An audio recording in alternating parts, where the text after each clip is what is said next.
Ah bah ça fait plaisir, vous êtes venus vraiment très nombreux. Je suis super content. On va passer un bon moment. On a démarré un petit peu plus tôt parce que je sais que vous êtes un peu gourmand et que vous voulez en avoir pour votre temps. On va accueillir un garçon que je connais depuis maintenant près de 20 ans. Et je pense qu'on va apprendre plein de choses. Si la transformation digitale était un cocktail, Frédéric Cavazza serait celui qui arrive à mélanger parfaitement les nouvelles technologies, l'intelligence artificielle, la réalité augmentée, la réalité virtuelle, le Web 3, toute la palette du Web 1, du Web 2, du Web 3. Depuis 2005, il publie un blog incroyable avec des panoramas qui sont suivis et utilisés par, je le sais, un très grand nombre d'entre vous. On a une chance de dingue aujourd'hui de l'avoir avec nous. On lui a demandé de travailler un peu, de nous donner des tendances, de vous donner un coup d'avance. Je crois que c'est aussi important. Vous donnez votre temps pour venir ici. Le but, c'est que vous repartiez aussi avec un grand coup d'avance, un grand temps d'avance. Et le show de Frédéric Cavazza, c'est un petit peu comme, je dirais, un expresso double. Vous allez voir, c'est très intense. Et ça vous garde bien éveillé jusqu'à la fin. Donc profitez-en. Et puis on va passer le micro au sein de la salle parce qu'il faut que vous alliez chercher des réponses.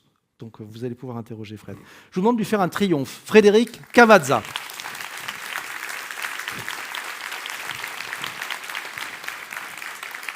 Bienvenue à toi Fred ici sur ce plateau d'Intelligence Marketing France.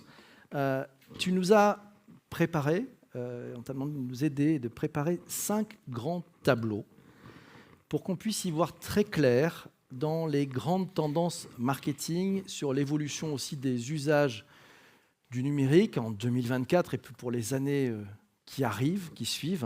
Et ça, on t'en remercie parce que vous allez voir, il y a beaucoup de choses. Moi, j'ai décidé de te donner 2 challenges.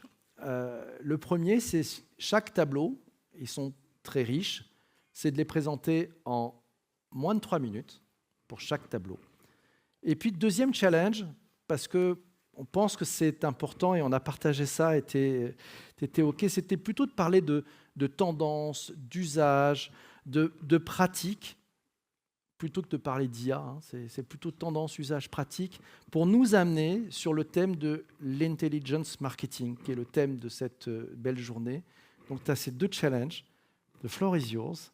Et après, j'irai poser des questions dans la salle. Fred, on t'écoute. Tu as ton micro. Bienvenue à toi. Eh bien, merci pour cette introduction. Je suis très content d'être là, présent parmi vous. Je suis également ravi de constater que la salle est pleine, ça fait chaud au cœur. Effectivement, le point de départ, le challenge qu'on s'était fixé, c'était de ne pas parler de l'intelligence artificielle. On s'est arraché les cheveux pour arriver à sortir un programme. Voilà, le résultat est là. Donc Ouais. on a, voilà, quand on affirme des choses, c'est prouvé chez nous. C'est littéralement. On a effectivement essayé de sortir un discours qui soit percutant et qui tranche avec ce qu'on peut entendre depuis 1 an et demi, puisqu'on nous rabâche les oreilles avec cette histoire d'intelligence artificielle, de ChatGPT, et ainsi de suite. Donc on est tombé sur cette histoire de essayons de parler des tendances marketing et essayons de voir surtout comment est-ce qu'on peut les analyser à travers l'évolution des usages, donc des consommateurs, et des pratiques, donc des professionnels. Il n'y a pas malheureusement de grandes tendances simples à comprendre et faciles à appliquer. On a plutôt des pistes de réflexion et ces pistes, on va les explorer à travers 5 tableaux qui sont censés nous aider à mieux comprendre le monde dans lequel on est aujourd'hui. Le premier tableau, c'est un tableau général qui se déroule sur une trentaine d'années. Donc c'est une prise de recul sur quels sont les grands chantiers de transformation auxquels on a été confronté. Vous pouvez prendre des photos, n'hésitez pas, c'est magnifique. Le premier, c'est le Solomo. Celui-là, vous le connaissez. Donc le social local mobile, l'idée qu'aujourd'hui, la consommation, les usages, les habitudes des consommateurs ont été transformés par les médias sociaux, par les smartphones et par les plateformes de mise en relation locale. Ça, c'est fait. Tout le monde s'y est adapté. Suite donc à ce grand chantier de transformation, le Solomo, on a essayé de nous en vendre un autre, celui de le Blomexer, donc cette espèce de cocktail avec la blockchain, avec le métavers et avec la réalité étendue. Peut-être qu'on était un petit peu en avance de phase. On nous a présenté ça comme, mais bien évidemment que c'est une évidence, bien évidemment que ça va tout changer. Pas forcément. Au final, la technologie devait progresser, elle a progressé, elle a encore des progrès à faire. Les usages sont plus complexes qu'on ne le pense, donc ils sont plus compliqués à, on va dire, faire adopter, à vendre aux consommateurs. Donc on n'y est pas encore. On y travaille, mais on n'y est pas encore. Et on a un dernier gros chantier qui concerne plus les infrastructures, donc des briques technologiques profondes, avec des choses comme le cloud computing, avec des choses comme le big data et avec des choses comme le machine learning. Ça nous donne le Claude AML. Là, on est vraiment sur un chantier de transformation qui s'étale sur plusieurs décennies. Ça a commencé il y a 20 ans et on y est encore, donc on a encore beaucoup de choses à faire pour pouvoir y arriver. En tout cas, ça, c'est le tableau général. Voilà ce qui nous a occupé sur, on va dire, les 25-30 dernières années. Si on restreint le champ de vision à 5 ans, donc en gros, comment est-ce qu'une marque ou une organisation peut repenser son marketing, sur quoi est-ce qu'elle peut s'appuyer, quel levier est-ce qu'elle peut utiliser. Le premier levier, le plus évident, c'est l'IA générative, non pas pour regarder grâce à DALL-E, je peux générer des images, c'est le futur. Vous n'êtes pas dans le business des images, d'accord? Donc, c'est pas forcément comme ça qu'on va l'aborder. On va plus essayer de travailler différemment. Donc, ces fameux modèles génératifs, ils vont nous amener à travailler différemment, à des formes de travail augmentées, non pas en augmentant toujours la cadence, en essayant de faire plus, donc de travailler sur la quantité, mais plus sur la qualité et la précision. Et c'est à ça que vont nous aider les machines. On a également un second levier qui est celui de la réalité mixte, pas nécessairement celui de j'ai essayé la réalité virtuelle, ça m'a donné envie de vomir, mais plutôt ces technologies, ces supports qui vont nous amener vers les médias immersifs. Donc comment je peux retranscrire ma marque, mes valeurs de marque, ma promesse de marque dans des environnements immersifs pour pouvoir mieux valoriser mes produits et mon offre. Là, encore une fois, on a des réflexions intéressantes à avoir. On a un troisième levier qui est celui du Web3 et des systèmes distribués. On s'est foiré sur le Web3 parce qu'on a essayé de nous le vendre comme « Ah là là, c'est le futur, c'est la blockchain, c'est les NFT, tu vas voir, c'est l'avenir, c'est excellent ». Tout ça était beaucoup trop technique, beaucoup trop complexe. Voyez le Web3 plutôt comme une architecture qui permet de gérer des systèmes distribués. Nous sommes aujourd'hui dans un système social et capitaliste qui est hautement centralisé. Ce sont des organes centraux qui décident de tout, le gouvernement, les entreprises, les institutions et ainsi de suite. On est allé jusqu'au bout de ce qu'on pouvait faire avec les systèmes centralisés, admettons l'Union européenne. Voilà. Peut-être qu'aujourd'hui, on pourrait réfléchir à autre chose. Peut-être qu'on pourrait réfléchir à un pas de côté qui nous emmènerait vers une distribution des valeurs, de la richesse, des responsabilités. Voilà, c'est ça, les fameux systèmes distribués. Est-ce que ça se traduit par des marques participatives? Peut-être. Est-ce que ça se traduit par des collectifs d'acheteurs? Peut-être. Simplement, encore une fois, on est allé au bout du système centralisé. Peut-être qu'il faut aller chercher dans l'autre sens. Et enfin, on a le métavers, là encore une fois qui nous a été très mal vendu, puisqu'on nous a dit « mais c'est une évidence que, mais bien évidemment qu'on va avoir des avatars sur la blockchain avec des NFT ». Mais de quoi il me parle, lui? Mais non, c'est pas évident. Le métavers, c'est simplement un jumeau numérique. Donc comment je peux dupliquer une marque, comment je peux dupliquer une offre, comment je peux dupliquer une activité pour pouvoir faire des simulations, pour pouvoir l'optimiser et pour pouvoir la rendre accessible à tous, n'importe où, n'importe quand. Est-ce que ça veut dire des avatars de marque pour des avatars de clients? Oui, ça peut être un début de réflexion intéressant. Donc ça, ce sont en gros les leviers qu'on va pouvoir activer pour les 4-5 prochaines années pour pouvoir repenser son marketing. Tout ça nous amène à réfléchir à l'évolution des usages et le fait d'acter des changements qui ont eu lieu et qu'aujourd'hui on ne devrait pas mettre en question mais qu'on devrait prendre comme point de départ. Si vous voulez revoir votre marketing, il faut acter toute cette série de changements. Le fait qu'aujourd'hui on est allé au bout des médias sociaux, du type Instagram, et qu'aujourd'hui on est plus sur des logiques communautaires, notamment des groupes WhatsApp. Donc avant, je faisais la promotion de mes produits sur Instagram. Comment est-ce que je peux assurer la promotion de mon offre au sein de groupes WhatsApp? Pas simple. On est également allé au bout de ce qu'on peut faire avec les smartphones. Plus de 9 adultes sur 10 ont des smartphones aujourd'hui, qui sont déjà saturés d'applications, donc ce n'est pas la peine d'en rajouter. Aujourd'hui, le marché, il est plus sur les accessoires connectés, d'accord, sur les oreillettes connectées, sur les montres connectées, et ainsi de suite. Comment je fais vivre ma marque à travers ces accessoires connectés? Voilà un bon point de départ. On est également allé au bout en matière d'information, avec la surinformation, donc tous ces communiqués de presse, ces tweets et ainsi de suite. Voilà, n'en jetez plus, puisque de toute façon, aujourd'hui, les consommateurs, ils se replient de tout ça et ils cherchent au contraire une information qui est plus restreinte, une information de proximité, notamment avec des canaux Telegram privés.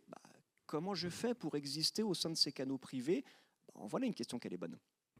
On nous a parlé également des digital nomades, ces fameux jeunes qui habitent au bout de la planète, voilà, qui sont hyper connectés. En réalité, il y en a quelques centaines, pas plus.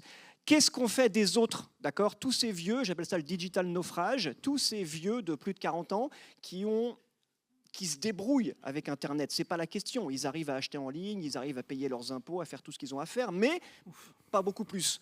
Donc comment est-ce qu'on fait aujourd'hui pour arriver à leur vendre des choses? Comment est-ce qu'on fait pour les amener sur des extranets? En voilà une question qui est bonne. On a également cette histoire de casual gaming en disant « Ah, il faut engager les gens en leur proposant du jeu, des mécaniques de jeu. » Ok, mais ça fait 10 ans qu'on a Candy Crush. Aujourd'hui, quand on pense jeu, on pense à des jeux beaucoup plus sophistiqués, on pense à Call of Duty Warzone. Elles sont où les marques dans Call of Duty Warzone? C'est compliqué. Oui, je vous le confirme, c'est compliqué. Donc il faut peut-être se creuser la tête pour savoir comment y arriver.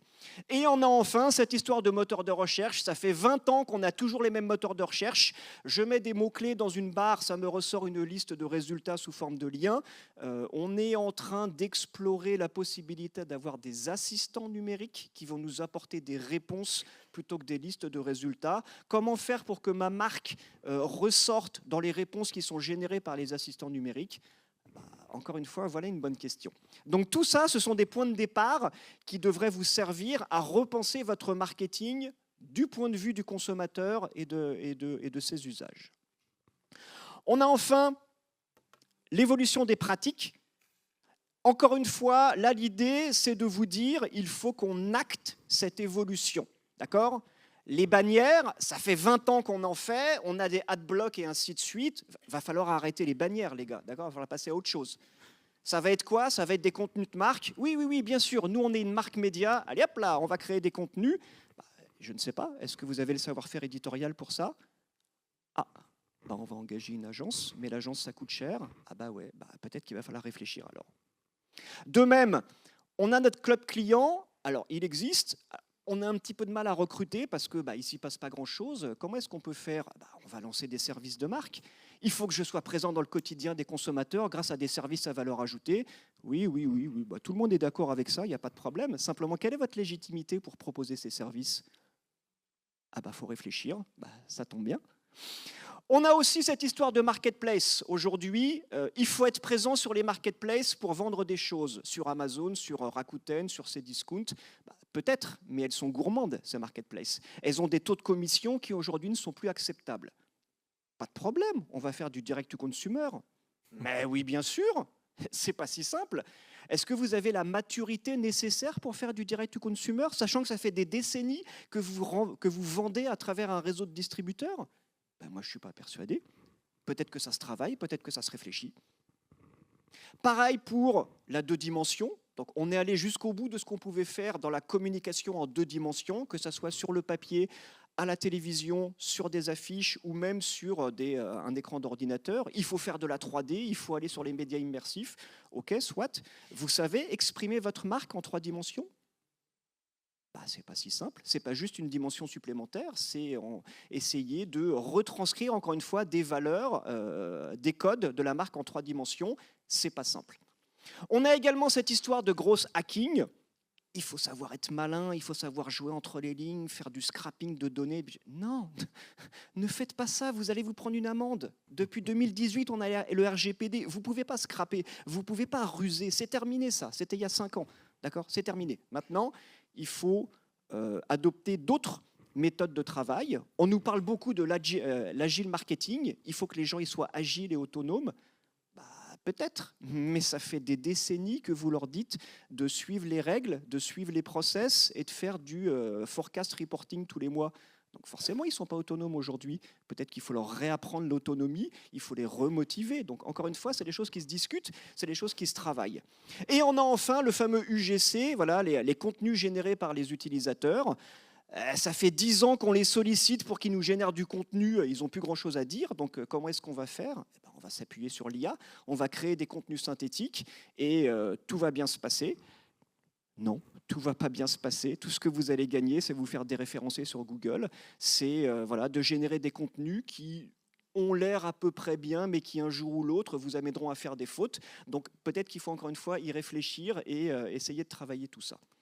Donc encore une fois, tout ça, ce sont des points de départ à des réflexions. Je n'ai pas la formule magique, je vous incite simplement à réfléchir et à essayer de penser différemment.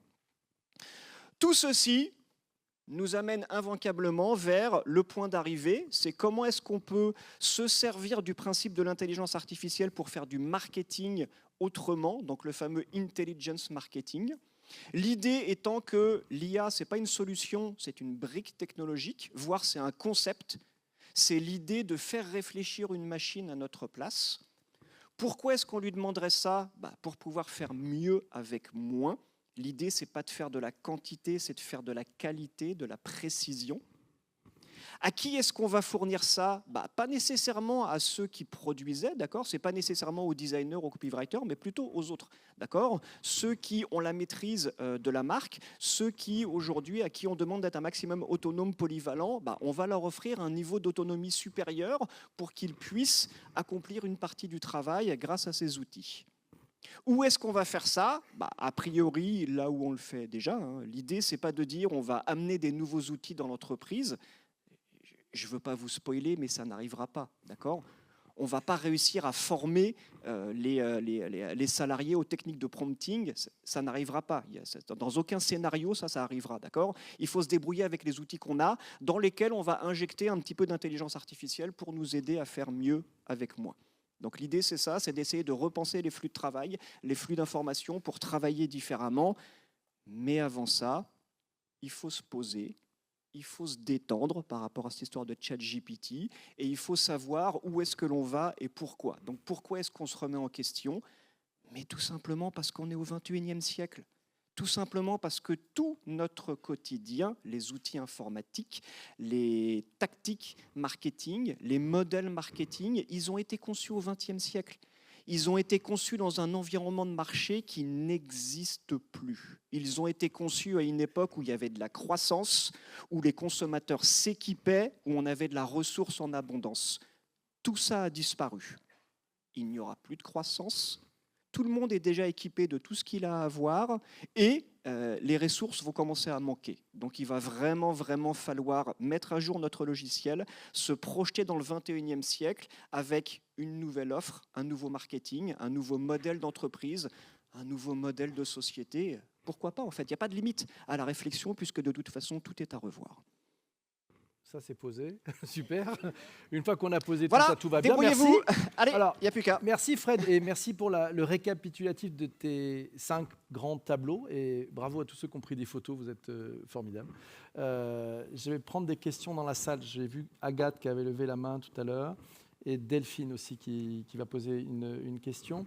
Je vais aller chercher. J'ai une question quand même parce que dans tes 5 tableaux, et merci de cette prise de recul, tu as publié récemment ton fameux panorama, l'édition de ton fameux panorama, et au milieu, il y avait un éléphant dans la pièce qui s'appelle TikTok, le panorama des médias sociaux. Il n'y a pas du tout eu dans ces 5 tableaux le mot TikTok. Tu nous as parlé d'Instagram. Pourquoi ? Il est où l'éléphant ? L'éléphant, il est omniprésent. Effectivement, TikTok aujourd'hui, c'est pour moi la pièce centrale dans notre quotidien, dans celui des médias sociaux. Les médias sociaux sont largement distribués dans la population. Il ne se passe quasiment pas un seul jour sans que l'on se connecte aux médias sociaux, on en profite. Et très clairement, c'est TikTok qui a le leadership aujourd'hui. C'est la plateforme que tout le monde cherche à copier, c'est la plateforme sur laquelle tout le monde cherche à être, sauf que ça n'est pas simple. C'est une plateforme sociale qui bouge très très vite avec des nouvelles fonctionnalités tous les mois. C'est une plateforme sociale qui fait un grand écart terrifiant parce qu'elle cherche à séduire et à recruter des préadolescents, d'accord, donc plutôt des 10-12 ans, alors que souhaitent être présents sur la plateforme des vieux, des vieilles personnes de plus de 30 ans qui se prennent pour des jeunes, donc c'est compliqué. Si vous avez des difficultés à être crédible sur TikTok, à exister dans de bonnes conditions, mais c'est normal, c'est parce qu'à la base, cette plateforme, elle n'est pas faite pour vous, les vieux de plus de 30 ans, d'accord ? Elle n'est pas faite pour nous. Elle est censée séduire des préadolescents et préadolescentes, donc effectivement, je vous confirme que c'est compliqué. Et voilà, encore une fois, on a un petit peu de réflexion et un petit peu de travail avant de dire... Mais où est-ce qu'on doit être ? Ah oui, il faut qu'on soit sur TikTok. Allez, zou, on va sur TikTok. C'est quoi la pub télé ? Ah, elle fait 30 secondes. Bah, on n'a qu'à la couper en 5 secondes et on la balance sur TikTok. Non, ne faites pas ça. C'est suicidaire. Vous allez perdre de l'argent, vous allez vous ridiculiser. Qu'est-ce qu'il faut qu'on fasse ? C'est quoi le challenge cette semaine ? Ah, c'est la danse, machin. Oh, bon, on va demander à nos employés de faire la danse. Non, ne faites pas ça. Aïe, aïe, aïe, ils vont se ridiculiser. Vous n'avez pas le droit de demander ça à vos employés. C'est pas possible. Réfléchissez plutôt à, mais pourquoi est-ce qu'on doit être sur TikTok ? Pourquoi est-ce qu'on doit séduire les préadolescents ? C'est eux les acheteurs ? C'est eux qui ont le pouvoir d'achat ? Moi, je ne suis pas sûr. Les influenceurs parents, non ? Je pense les influenceurs parents, ouais, peut-être, je ne sais pas. Mais en tout cas, essayons de réfléchir. Voilà, le maître mot, c'est on va se poser et on va réfléchir pour se projeter dans le 21e siècle, plutôt que d'être dans la réaction et de dire, voilà, il faut que toutes les semaines, je sois sur la tendance de la semaine. Non, non, non, calmez-vous. Voilà, prenons un petit peu de hauteur, un petit peu de recul et essayons de bien faire les choses. Allez, c'est la question de Delphine. Voilà, est-ce que tu peux donner la question qu'avait Emmanuel ? Mais qui est Delphine ? Vas-y, Emmanuel. Oui. Est-ce que tu as des exemples d'entreprises qui ont commencé à bien se réinventer au marketing ? Est-ce que tu peux nous donner quelques histoires ? Alors, on a des entreprises qui ont été forcées, par exemple, de sauter le pas. J'en discutais ce midi avec quelqu'un qui est dans le business de la nourriture pour les chiens et chats. Effectivement, à l'époque du Covid, par exemple, on a eu des grandes marques historiques comme Royal Canin qui a fait du direct to consumer, de la vente en direct aux consommateurs. Alors, c'était forcé, mais ils y sont arrivés. Donc je pense que des exemples probants, je ne pourrais pas t'en donner parce que le travail de réinvention, il est long et ça va se faire sur la durée. En fait, ce dont on est en train de parler, c'est ni plus ni moins que la 4e révolution industrielle. C'est pas seulement de dire, est-ce que tu as des exemples de sociétés qui sont passées de Instagram à TikTok ? Non, non, non, non. La bascule, elle est beaucoup plus importante que ça. La bascule, c'est comment on passe du 20e siècle, d'accord, avec une production, une distribution et une communication de masse au 21e siècle avec, ma foi, une hyper-personnalisation de l'offre, avec une individualisation des messages, avec une distribution omnicanale intégrée. La bascule est longue à faire et on n'en est qu'au tout début. Mais vraiment qu'au tout début, et le plus gros du travail commence maintenant, notamment avec une réflexion autour du modèle économique, puisque l'essentiel des marques, elles font du B2B2C, donc elles vendent à des distributeurs qui vendent au grand public. Comment je fais pour revoir ça ? Comment je fais pour faire du direct to consumer ? Ça, c'est des questions qui vont nécessiter un petit peu de réflexion, un petit peu de travail, un petit peu de remise en cause. Donc non, je n'ai pas d'exemple probant comme ça, parce qu'on n'en est qu'au tout début. Fred, j'ai une question d'Amandine qui voulait te poser. Alors Amandine, elle est à la Braze Marketing Academy. C'est la BMA. Tu poses la question ? Oui, on est un réseau ouvert pour les marketeurs qui veulent continuer à comprendre l'environnement, les tendances, etc. Puis c'est complètement ouvert et gratuit, donc n'hésitez pas. Moi, j'en profite, tu m'as offert une tribune. Tu vas monter sur scène si ça continue. Non, c'est une petite question. Quel nouveau comportement de consommation t'enthousiasme, je sais pas comment dire, tu veilles les mutations, ce qui arrive, les signaux faibles qui deviennent des mutations. Est-ce qu'il y a vraiment un comportement de consommation qui flèche pour toi un potentiel dingue, un nouveau, quelque chose d'innovant vraiment ? Il n'y en a pas. Et c'est ça le signal. C'est de se dire aujourd'hui, si votre stratégie marketing elle repose sur des personas ou sur des comportements de consommation que vous avez modélisés, vous êtes mal parce que ça ne correspond plus à une réalité. On a aujourd'hui des consommateurs qui sont sous pression, pression économique, pression sociale, pression environnementale. Leur comportement est perturbé, on a beaucoup de mal à l'anticiper, à le modéliser. Donc voilà pourquoi on a l'impératif de se remettre en question, l'impératif de dire comment est-ce que je peux avoir une offre qui soit un peu plus malléable, qui soit un peu plus fluide pour pouvoir mieux correspondre à des comportements qui sont complètement chaotiques et que je ne peux pas maîtriser. Autant au XXe siècle, on avait des outils comme la communication de masse, comme la distribution de masse, où on savait canaliser les consommateurs et leur faire acheter la boîte de raviolis qu'on voulait leur vendre. Autant aujourd'hui, on ne sait plus faire ça. Donc il faut s'adapter à cette réalité et surtout abandonner les mentalités du XXe siècle. Bah oui, mais bon, ça fait 50 ans qu'on est là, on a toujours réussi à... Bah, très bien, bravo, félicitations si vous avez réussi pendant 50 ans. Il n'est pas dit que vous allez pouvoir réussir dans les 50 prochaines années en conservant les mêmes outils, les mêmes méthodes, les mêmes mentalités. Si je t'entends et quand je vois le récapitulatif qui est à l'écran, moi ce qui me vient, c'est finalement j'ai l'impression que ce qui est vraiment en jeu, c'est qu'on arrive à rendre nos entreprises antifragiles. On s'y prend comment ?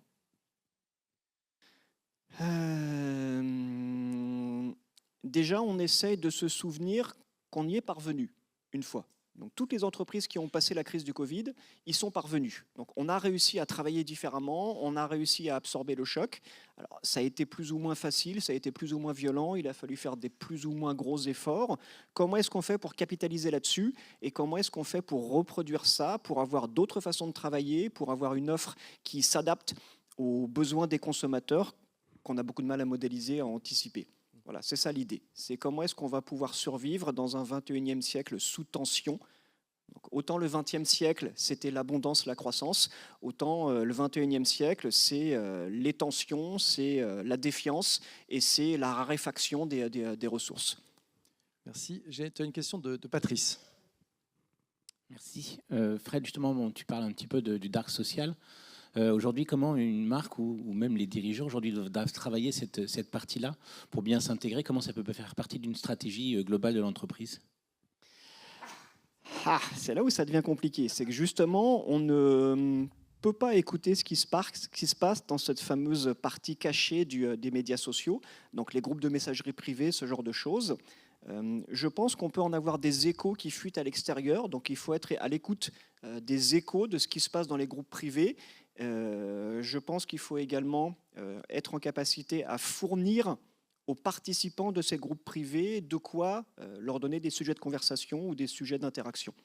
Donc on est plus là-dessus. Essayer de nourrir une communauté de clients, de prospects, pour pouvoir exister au sein de ces groupes qui de toute façon sont fermés et qu'une marque ne réussira pas à pénétrer parce que ce n'est pas possible. On ne peut pas rentrer de force dans ces groupes. En tout cas, si on prend l'exemple des groupes WhatsApp, Meta ne laissera pas les annonceurs débarquer avec des gros sabots dans les groupes privés en disant bonjour, moins 10% si vous commandez avant ce soir. Ça n'arrivera pas.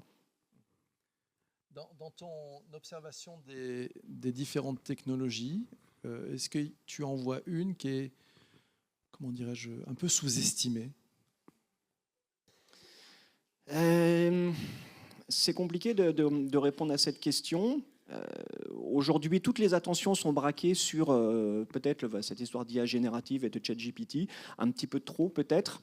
Je pense que ce qui est largement sous-estimé, moi j'ai une obsession autour de la 3D et sur la capacité des marques à dire ah bah maintenant c'est le métavers, c'est les environnements immersifs, c'est les jeux vidéo, ok zou, allez on y va. Encore une fois, c'est pas juste une dimension en plus. Si vous êtes une marque ou une institution historique, si ça fait des décennies que vous vivez, que vous communiquez en 2 dimensions, le passage à la 3 dimensions, il va nécessairement être complexe. Donc il va vraiment falloir le travailler en amont, il va falloir réfléchir à comment vous allez le faire.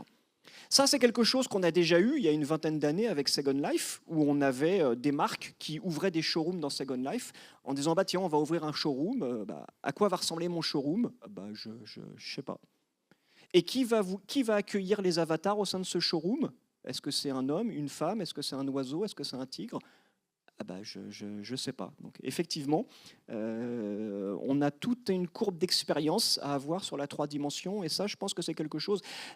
c'est pas forcément sous-exploité, mais c'est sous-évalué. Donc on évalue mal la distance à parcourir pour une marque traditionnelle de passer de la 2 dimensions à la 3 dimensions, qui sera de toute façon un point de passage obligatoire, puisque c'est là où vont les médias. On va de plus en plus vers la 3 dimensions. Dernière question, comment les petites entreprises peuvent arriver à tirer parti des technologies émergentes alors qu'elles n'ont pas les mêmes budgets que les grosses boîtes? Elles peuvent s'y prendre comment? Oui, mais ça, c'est pas un problème, puisque aujourd'hui, toutes les innovations nous viennent de briques technologiques qui, de toute façon, sont encapsulées, sont livrées dans des services prêts à l'emploi. Donc aujourd'hui, toute innovation technologique, vous pouvez en bénéficier à travers des offres en SaaS, donc en libre accès, avec des logiciels en ligne. Il suffit simplement de vous préparer à ça et de repérer le service qui correspond le mieux, soit à vos besoins, soit à ce que vous avez envie de faire. Mais Donc je pense que ça va bien se passer. La Non, je barrière à suis pas du l'entrée, tout inquiet. c'est pas l'argent, la barrière à l'entrée, c'est quoi? C'est la capacité à faire? C'est la curiosité? C'est quoi? C'est la curiosité et c'est la plasticité de l'esprit. De se dire, effectivement, ça fait 20 ans que j'ai un site web, peut-être que je suis allé au bout de ce que je pouvais faire avec mon site web. Ça fait, je ne sais pas moi, 10 ans que je fais des mots-clés dans Google, peut-être que je peux aller au-delà de ça. C'est ça la barrière. Après, l'adoption, le budget, non, parce qu'on paye tout à l'utilisation, donc c'est pas... Alors, dernière question, parce que c'est la dernière. Ça fait presque 20 ans que tu as ton blog. Ça fait plus de 20 ans. Plus de 20 ans, déjà. 2004? Waouh! 2003. 2003. Tu changes quoi? J'essaye de faire en sorte qu'on puisse lire plus facilement. Je fournis maintenant des petits résumés en début de chaque article. Je réfléchis à transformer ça en des mini-podcasts, donc des séquences audio, mais il faut une synthèse vocale qui tienne la route, tout ça. Donc ça prend un petit peu de temps, mais j'essaye de faire les choses différemment. Donc voilà, vous connaissez le scoop maintenant. Un grand merci, je crois qu'on peut applaudir Frédéric Cavazza. Merci à toi Fred. Merci.